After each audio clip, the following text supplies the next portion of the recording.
Seigneur, à travers ce cantique, nous affirmons cette vérité. Nous sommes à toi. Notre vie entière t'appartient. Et tout ce que cette vie représente. Nous voulons la vivre, Seigneur, devant toi et pour ta gloire et ta grâce. Avec l'assurance que toi aussi tu es pour nous. Tu es avec nous et tu es en nous. Seigneur, non seulement ce matin, mais à chaque jour de la semaine, à chaque heure du jour, nous voulons que par nos pensées, nos paroles et nos actes, nous puissions te glorifier. Seigneur, c'est parfois un combat.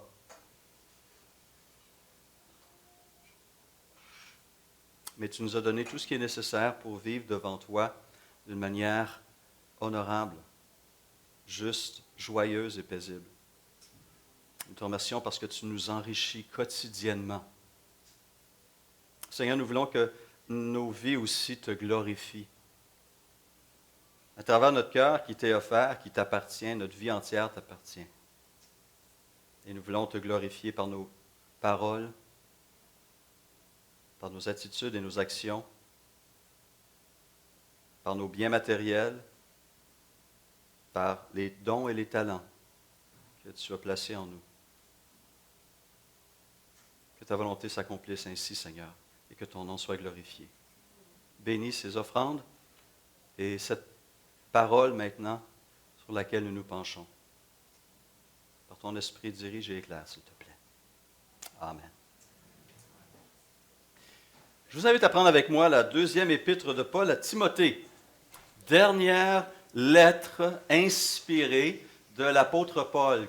Très peu de temps avant sa mise à mort, vous vous rappellerez que Paul a été arrêté et emprisonné, conduit à Rome, où il a été finalement condamné à mort. Non pas ce que nous lisons dans Actes, la fin du livre des Actes, cela parle du premier emprisonnement, mais nous croyons qu'il a été libéré par la suite, mais plus tard, et ce plus tard nous est présenté en 2 Timothée, Paul est à nouveau arrêté, et il sait que ses jours sont comptés. Et sous l'inspiration de l'Esprit, il prend sa plume, et il écrit à son enfant bien-aimé, c'est ainsi qu'il s'adresse à Timothée, un collègue de longue date, un jeune homme qu'il a conduit dans le ministère, qu'il a formé et qui a encouragé, un jeune homme aussi qui était profondément attaché à son apôtre, à cet apôtre qui voyait un peu comme un père spirituel. On voit ses larmes dans ce texte-là.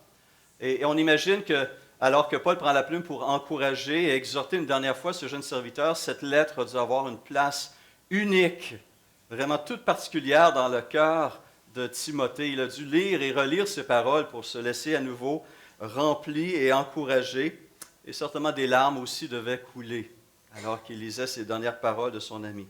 Nous lisons donc les dernières paroles inspirées de l'apôtre Paul, des paroles personnelles, touchantes, intimes, mais qui nous sont aussi adressées ce matin. Merci.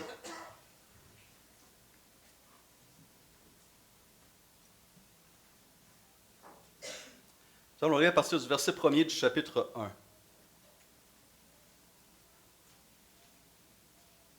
De la part de Paul, apôtre de Jésus-Christ par la volonté de Dieu, pour annoncer la promesse de la vie qui est en Jésus-Christ.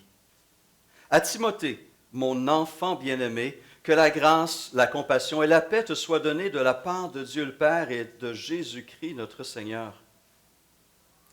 Je suis reconnaissant envers Dieu que je sers, à l'exemple de mes ancêtres, avec une conscience pure, lorsque sans cesse, nuit et jour, je me souviens de toi dans mes prières.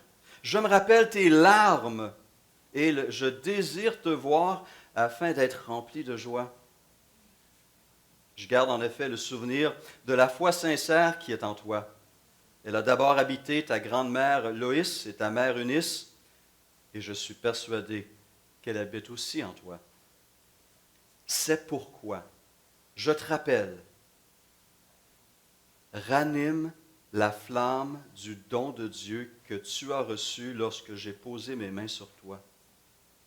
En effet, ce n'est pas un esprit de timidité que Dieu nous a donné, mais un esprit de force, d'amour et de sagesse. N'aie donc pas honte du témoignage à rendre à notre Seigneur, ni de moi, son prisonnier, mais souffre avec moi pour l'Évangile, en comptant sur la puissance de Dieu. Il nous a sauvés, il nous a adressé un saint appel. Il ne l'a pas fait à cause de nos œuvres, mais à cause de son propre plan et de sa grâce, qui nous a été accordée en Jésus-Christ de toute éternité et qui a maintenant été révélée par la venue de notre Sauveur Jésus-Christ. C'est lui qui a réduit la mort à l'impuissance et a mis en lumière la vie et l'immortalité par l'Évangile, pour lequel j'ai été établi prédicateur et apôtre, chargé d'enseigner les non-juifs.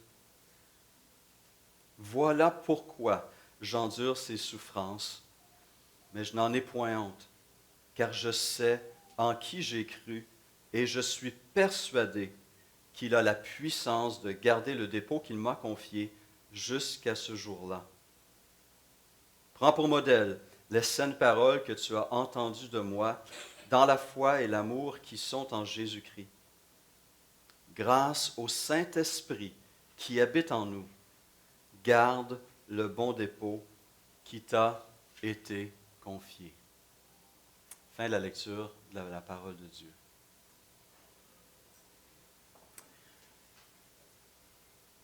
Cette semaine, certains vont connaître ce chroniqueur, animateur de télévision et de radio québécois, Richard Martineau.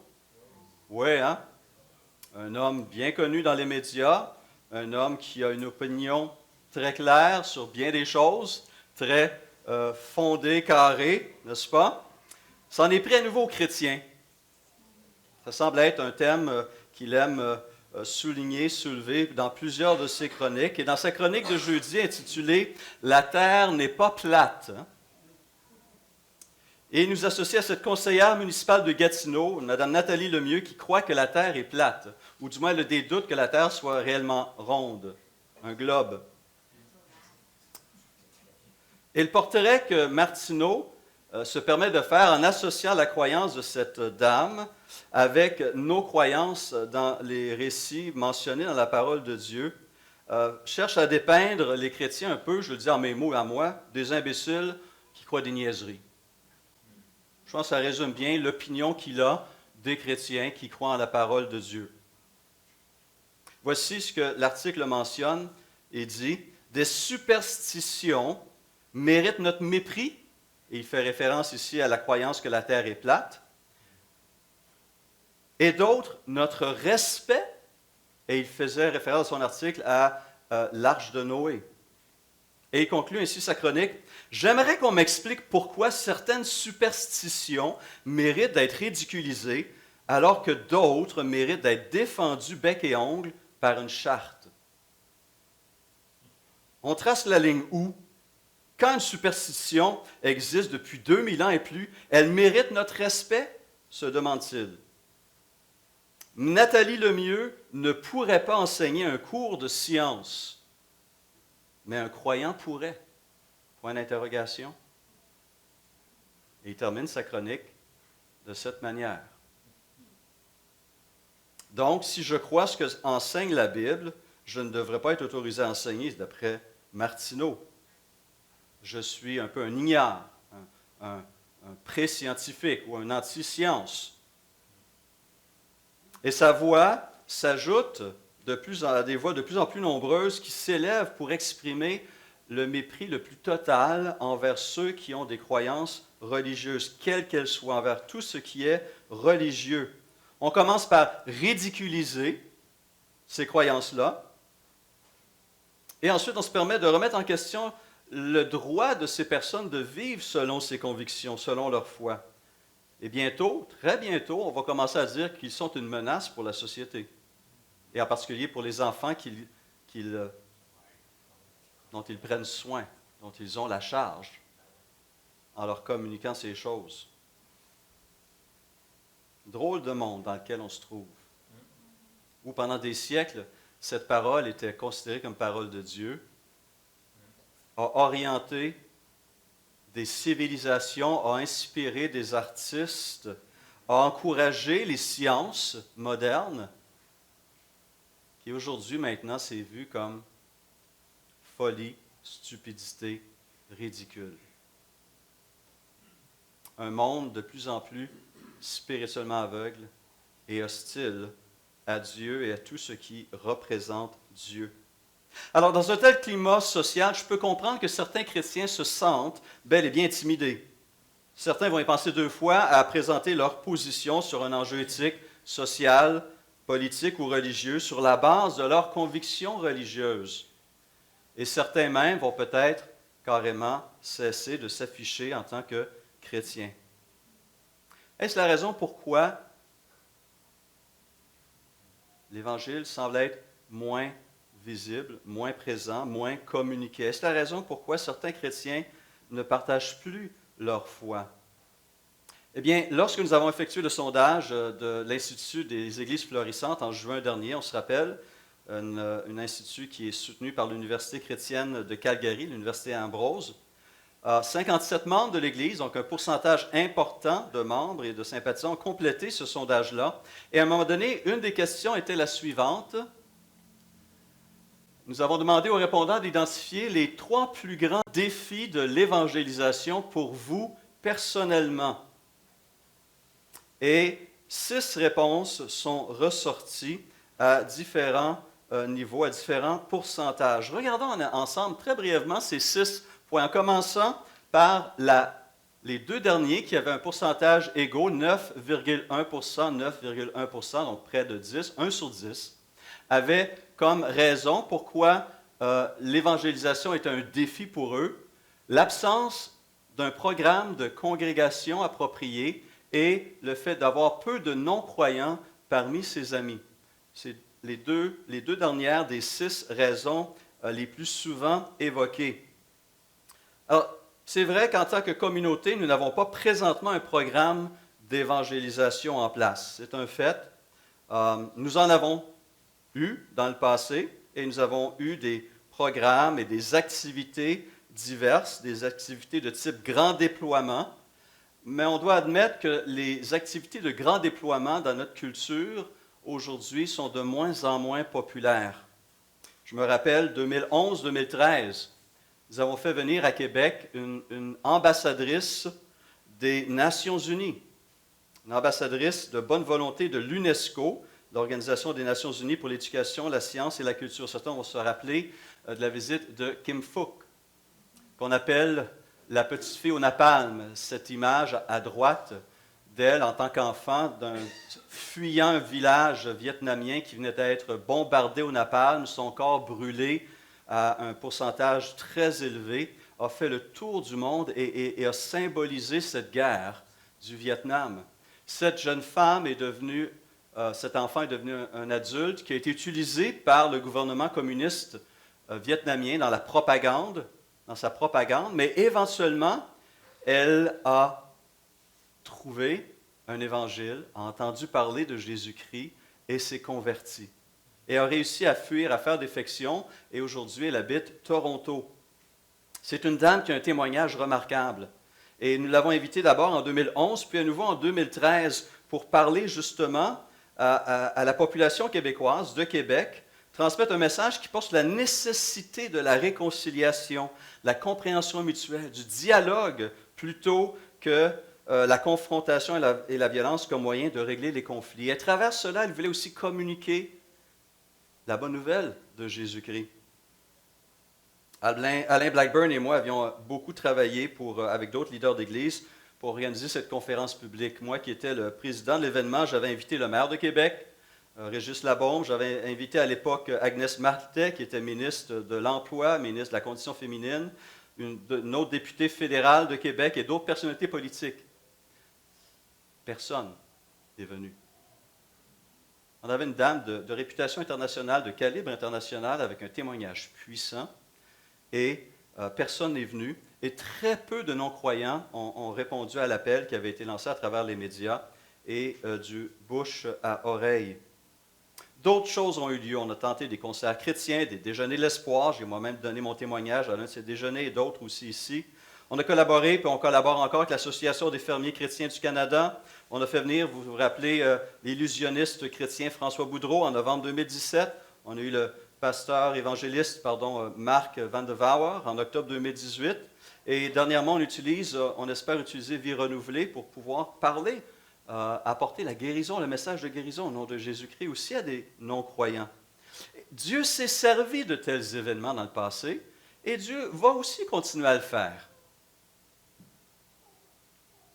Mais la parole, le livre des Actes, nous apprend, nous fait découvrir que le meilleur des programmes de Dieu est beaucoup plus simple et ne coûte rien. De quoi s'agit-il? De témoins de Jésus-Christ qui partagent leur foi autour d'eux. Des disciples qui parlent de Christ aux membres de leur famille, à leurs amis, à leurs collègues de travail. Et, rassurez-vous, la grande majorité de ces gens-là ne sont pas des Richard Martineau ou d'autres qui ont un ton acerbe, piquant. Des études le confirment que dans la très grande majorité des cas, c'est un témoignage à travers un ami, un membre de la famille qui amène une personne à reconnaître Jésus-Christ comme Seigneur et Sauveur. Une étude faite auprès de 10 000 chrétiens il y a quelques années indiquait que c'est la réalité pour 79% d'entre eux, à travers le témoignage d'un ami ou d'un membre de sa famille ou d'un collègue de travail. Et seulement dans 3,5% des cas, c'est suite à des activités officielles d'évangélisation ou des programmes montés dans ce but. Christ, en Matthieu 28, 19 et 20, nous invite à aller et en allant faire des disciples. Un peu comme ces chrétiens ordinaires de Jérusalem qui ont été forcés de quitter leur ville, leur maison,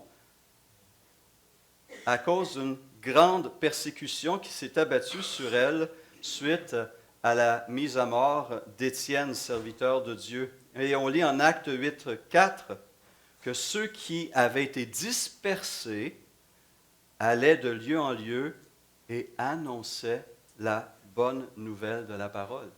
Même au cœur de cette persécution, ces hommes, ces femmes continuaient à témoigner là où ils se rendaient.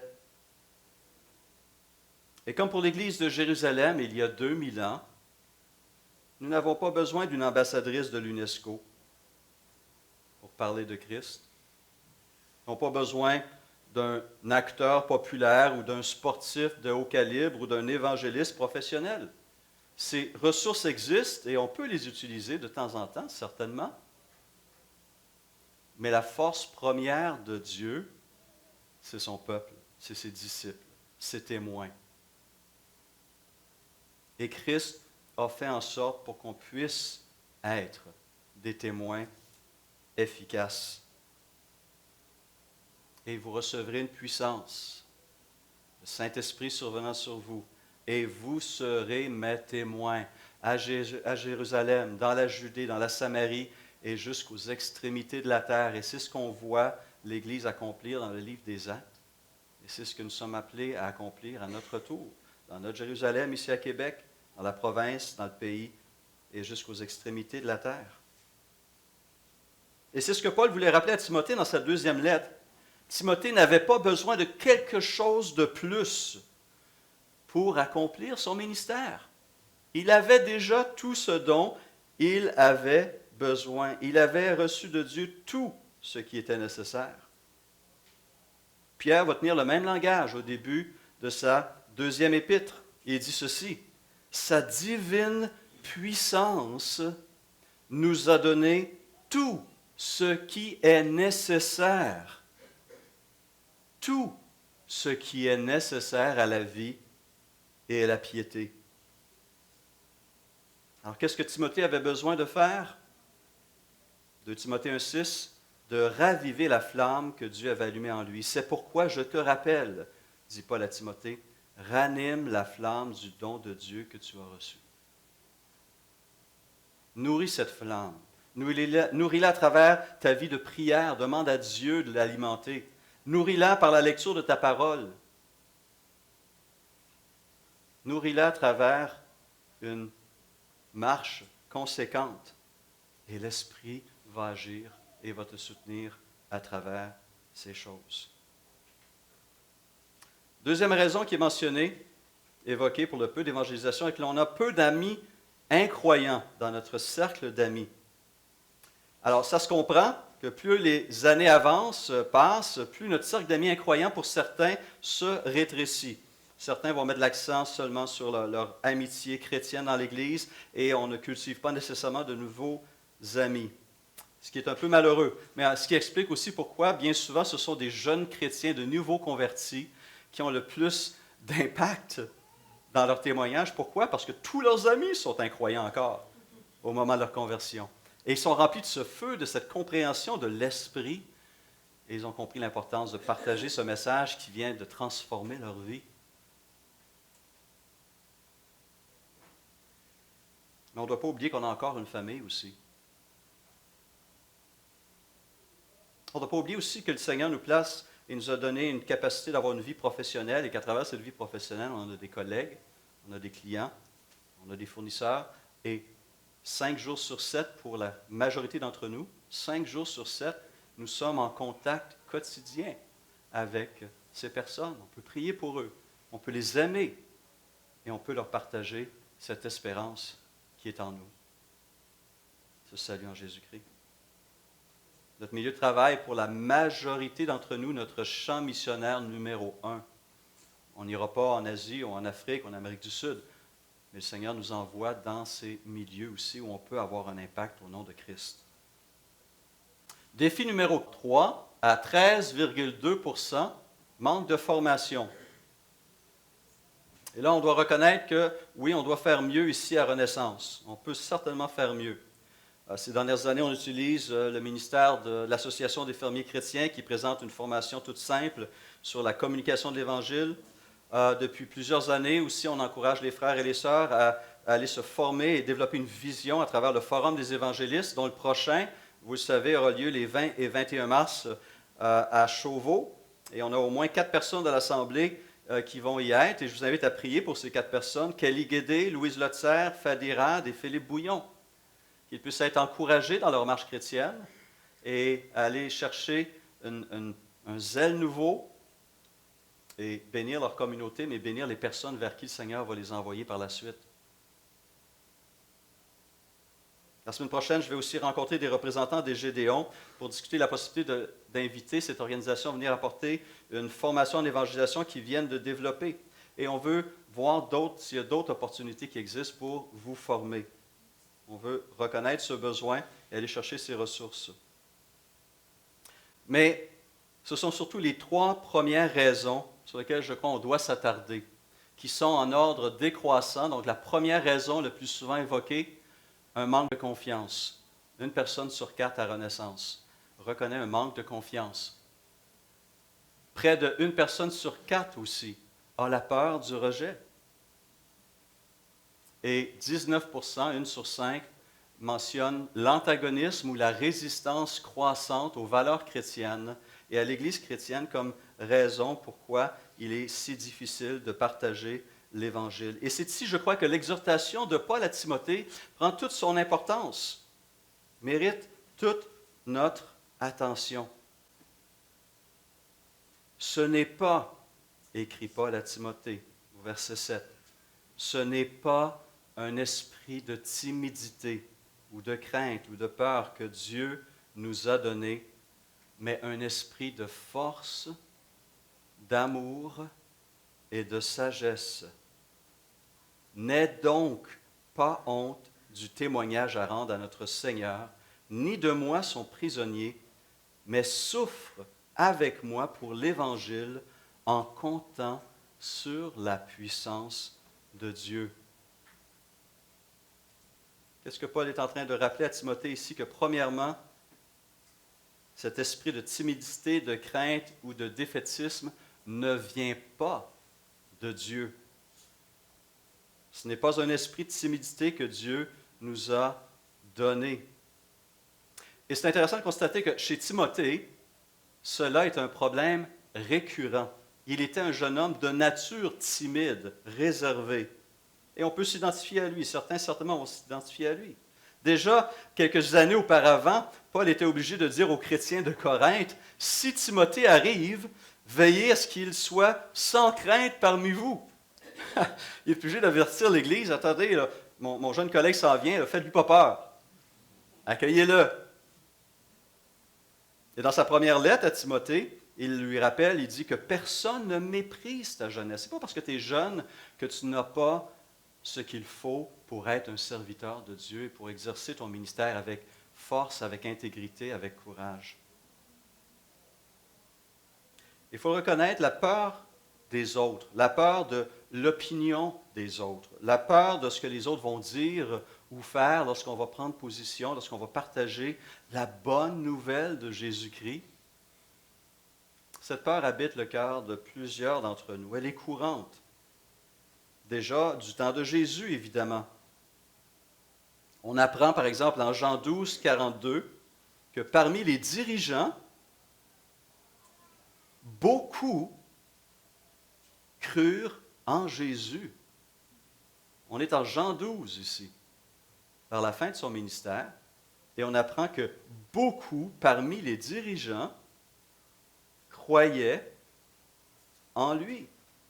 Mais voici ce que le texte ajoute, mais à cause des pharisiens,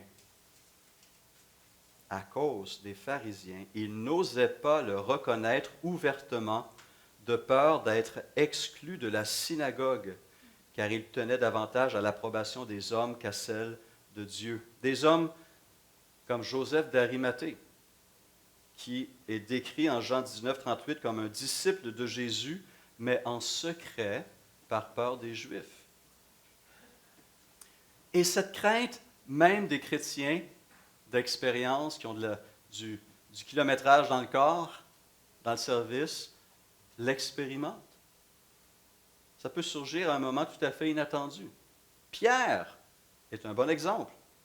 Alors qu'il était déjà devenu un leader chrétien influent, à un moment donné, il a eu peur d'autres chrétiens. Voici comment Paul décrit la situation en Galates chapitre 2. Lorsque Céphas, Pierre, vint à Antioche, je lui résistai en face, parce qu'il était répréhensible. Qu'est-ce qu'il a fait? En effet, avant l'arrivée de quelques personnes de l'entourage de Jacques, Jean qui était le chef de l'église de Jérusalem, il mangeait avec les païens, mais quand elles furent venues, il s'esquiva et se tint à l'écart par crainte des circoncis. Avec lui, les autres Juifs usèrent aussi de dissimulation, en sorte que Barnabas même fut entraîné par leur hypocrisie. Il ne marchait pas droit selon la vérité de l'Évangile. Et Paul a dû intervenir sévèrement. Et même Paul a eu ces moments. Quand on se fait taper dessus, quand on se fait poursuivre, quand on se fait accuser, quand on se fait menacer, c'est un peu normal de réagir avec crainte. Lorsque Paul est arrivé à Corinthe, par exemple, voici comment il décrit son arrivée dans cette ville. « Moi-même, j'étais auprès de vous dans un état de faiblesse, de crainte et de grand tremblement. » Il venait de fuir encore la persécution qu'il subissait. Il savait que sa vie serait à nouveau en danger. Ce n'est pas évident de porter ces choses-là. Mais voici ce qu'il ajoute. Immédiatement après, ma parole et ma prédication ne reposaient pas sur les discours persuasifs de la sagesse, mais sur une démonstration d'esprit et de puissance. Une démonstration d'esprit et de puissance. Ce même esprit, cette même puissance qui est venue le jour de la Pentecôte et qui habite chacun d'entre nous.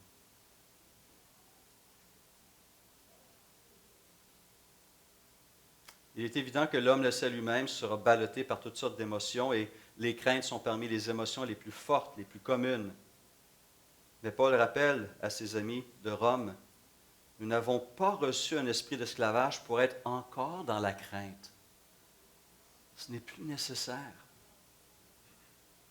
Mais nous avons reçu un esprit d'adoption par lequel nous crions « Abba, Père ». Et cet esprit que nous avons reçu désire nous remplir, pas de demi-mesure avec Dieu, mais nous remplir de force, d'amour et de sagesse. Jésus connaissait le cœur de Stéphane Couture. Il savait que c'est un cœur qui, souvent, peut faiblir et se laisser remplir de crainte. On se laisse facilement impressionner par l'opinion des autres. Qu'est-ce qu'ils vont dire? Qu'est-ce qu'ils vont penser de moi si? Pas vrai? Le regard des autres est précieux pour nous.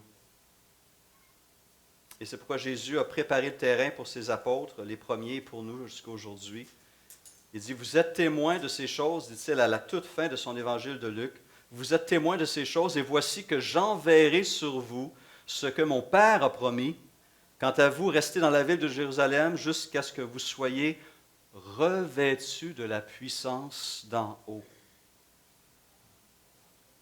Et c'est ce qui est arrivé le jour de la Pentecôte et c'est ce qui arrive lorsqu'une personne se tourne vers Christ. Il est revêtu de la puissance d'en haut. Et cette transformation, c'est vu comme la nuit et le jour même de la Pentecôte. Le dimanche de Pâques, Jésus est sorti de la tombe victorieux, vivant, glorieux et puissant. Et ce soir-là, que font les apôtres? Ils se cachent derrière des portes closes parce qu'ils ont peur. Ils ont peur. Le soir de ce jour, Jean 20, 19, qui était le premier de la semaine, les portes du lieu où se trouvaient les disciples étaient fermées à cause de la crainte qu'ils avaient des Juifs. Et 50 jours plus tard, alors que 120 disciples sont dans la chambre haute, l'Esprit vient. La Pentecôte, la promesse, la naissance de l'Église. Et ces mêmes disciples qui 50 jours plus tôt tremblaient derrière des portes, eh bien, ces 120 se lèvent et parmi eux, Pierre se tient debout et s'adresse courageusement à une foule de plusieurs milliers d'hommes et de femmes. Ce n'est plus le même homme. Et Dieu utilise cet homme qui était tout tremblotant peu de temps avant pour conduire 3000 personnes, 3000 hommes au Seigneur. Et il dira, nous sommes témoins de ces événements, de la mort, l'ensevelissement et la résurrection de Jésus-Christ, de même que le Saint-Esprit que Dieu a donné à ceux qui lui obéissent. Ce même esprit qui a fortifié les jambes et la bouche de Pierre est en nous. Paul aussi est un exemple de la manifestation de cette puissance à ses amis thessaloniciens. Il dit, notre évangile ne vous a pas été prêché en parole seulement, mais avec puissance, avec l'Esprit Saint et avec une pleine conviction. Nous pouvons dire, comme Paul, je puis tout par celui qui me fortifie. Je ne puis rien par moi-même. Je puis tout par celui qui me fortifie. Un esprit de force, un esprit d'amour, ajoute Paul, et pas n'importe quel amour. Cette semaine, Nina et moi lisions un article dans notre culte personnel sur plusieurs des peurs qui nous habitent. Et une de ces peurs, c'est de ne pas être apprécié ou de ne pas être aimé. On est créé pour être des êtres relationnels, être en relation les uns avec les autres, et on veut être aimé, c'est normal. On veut être apprécié. Facebook a bien compris cela. Ils ont ajouté leur petite icône « j'aime ». Hein? Et on donne l'occasion d'exprimer notre appréciation, notre appui des autres en cliquant sur cette icône. Savez-vous où se trouve pour moi le plus beau des gemmes du monde, évidemment, dans la Bible. Un des plus beaux, on peut mentionner Jean 3,16, mais un des plus beaux pour moi se trouve en Jean 17, que je vous présente ici maintenant. J'avais Kim Fook ici. Jean 17, les versets 20 à 23. Paul, après avoir prié pour les 12, spécifiquement pour les 12 apôtres, se met à prier ensuite pour l'Église Renaissance, pour Stéphane Couture, pour Nina Soutrisno et pour chacun d'entre nous, peuple de Dieu, disciples à venir. Il prie spécifiquement pour nous ce matin. Il a prié pour nous il y a 2000 ans.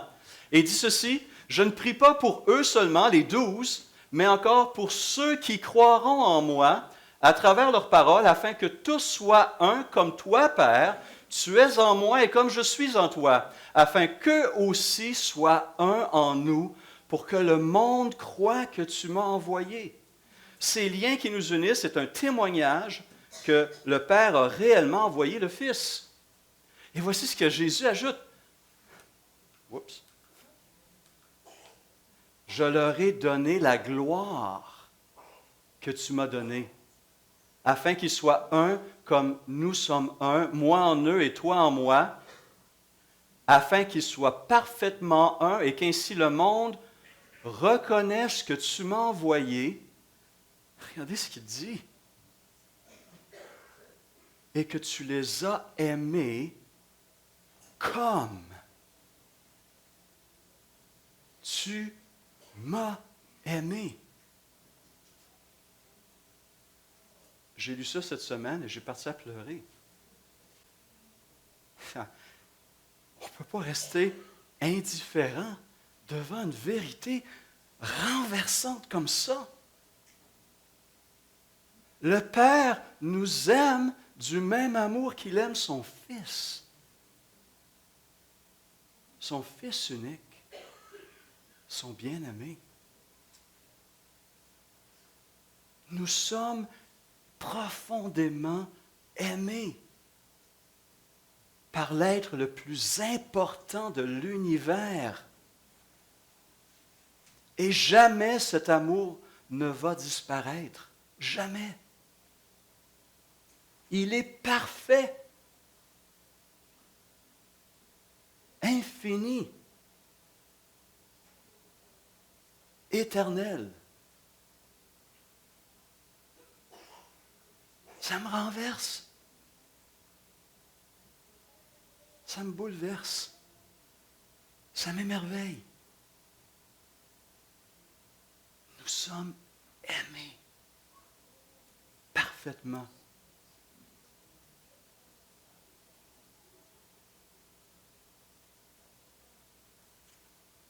L'amour du Père, l'amour du Fils, l'amour du Saint-Esprit est déversé dans nos cœurs en abondance. Et cet amour est appelé à rejaillir sur Dieu, les uns sur les autres, et sur ce monde en manque d'amour.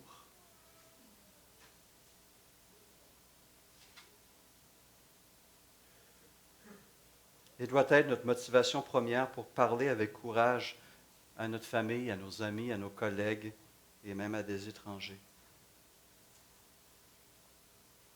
Parfois, on ne sait pas quoi dire, comment dire, et c'est pourquoi cet esprit nous remplit aussi de sagesse. Paul précise que l'esprit que nous avons reçu du Père et du Fils est un esprit de sagesse. Avec le Saint-Esprit en nous, nous pouvons compter sur sa sagesse et son expérience comme témoin, parce qu'il est le premier des témoins.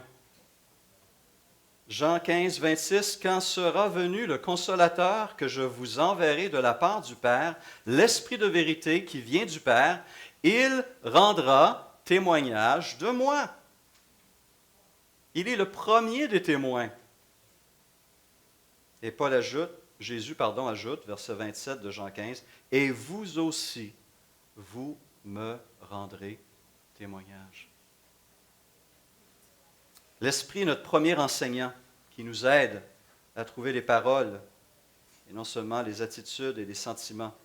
1 Corinthiens 2,12, Paul dit ceci, « Nous n'avons pas reçu l'Esprit du monde, mais l'Esprit qui vient de Dieu, afin de connaître les bienfaits que Dieu nous a donnés par sa grâce. Et nous en parlons, non avec les paroles qu'enseigne la sagesse humaine, mais avec celles qu'enseigne l'Esprit Saint. Encore une fois, rappelons-nous, lorsque l'Esprit qui habite en nous entre en contact avec la parole que nous intégrons, que nous mangeons, que nous assimilons, il se crée quelque chose de surnaturel et de puissant. Et cette parole peut à nouveau rejaillir et toucher des vies.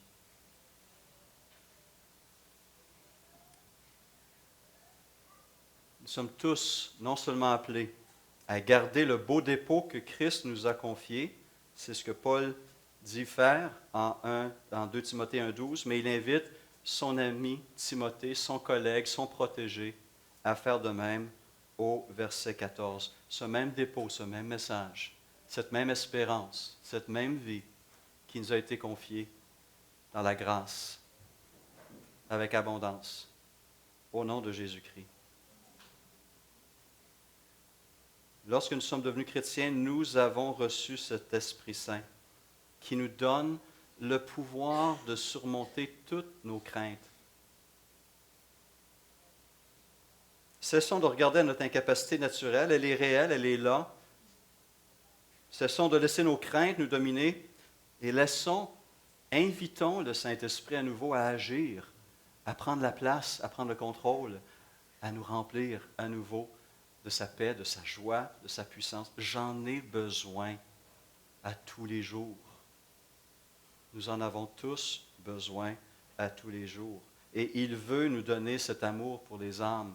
Il veut nous remplir de cette sagesse d'en haut et il veut nous remplir de cette puissance qui convainc et qui fait bouger les choses et changer les cœurs. Prenons un instant, si vous voulez bien. Et plaçons-nous individuellement devant ce Dieu abondant et riche, généreux, ce Dieu qui nous aime comme il a aimé son Fils, qui vous aime ce matin et qui vous invite à partager cet amour avec d'autres. Prenons un instant.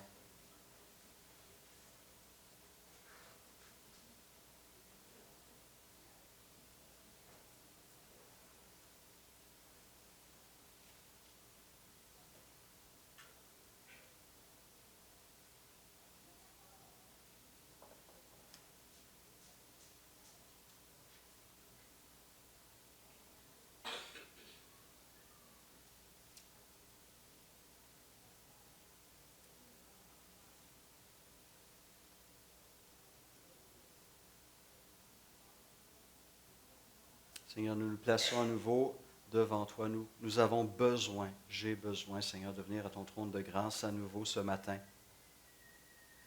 et de recevoir ce qui m'est offert et nous est offert par toi. Mains ouvertes, cœur ouvert, généreusement, sans mesure.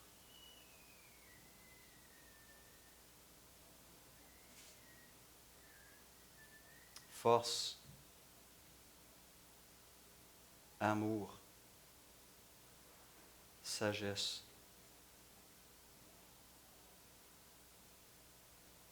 Merci Seigneur pour ta générosité envers chacun d'entre nous ce matin. Chacun qui reconnaît Jésus comme Seigneur et Sauveur. Merci pour cet amour qui ne peut se mesurer.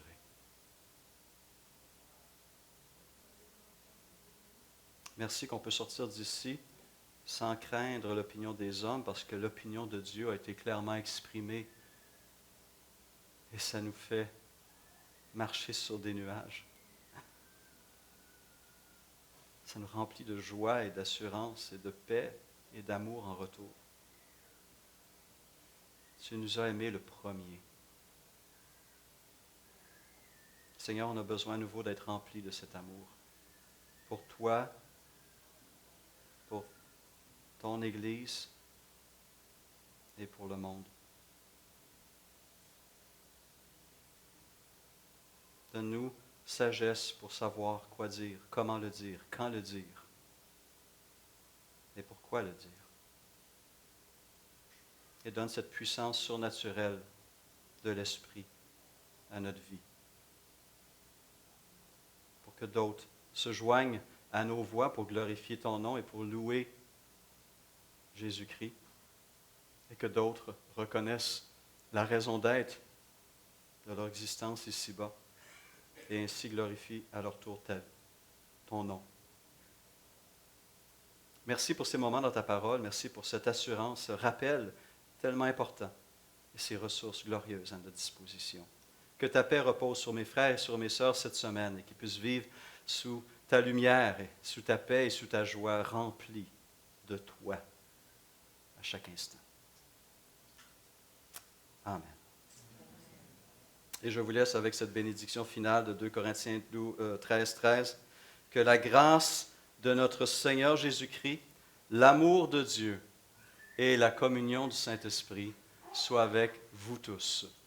Frères et sœurs, allez dans la puissance du Saint-Esprit, accomplir la volonté de Dieu dans toutes les sphères de votre existence. Bon dimanche et bonne semaine.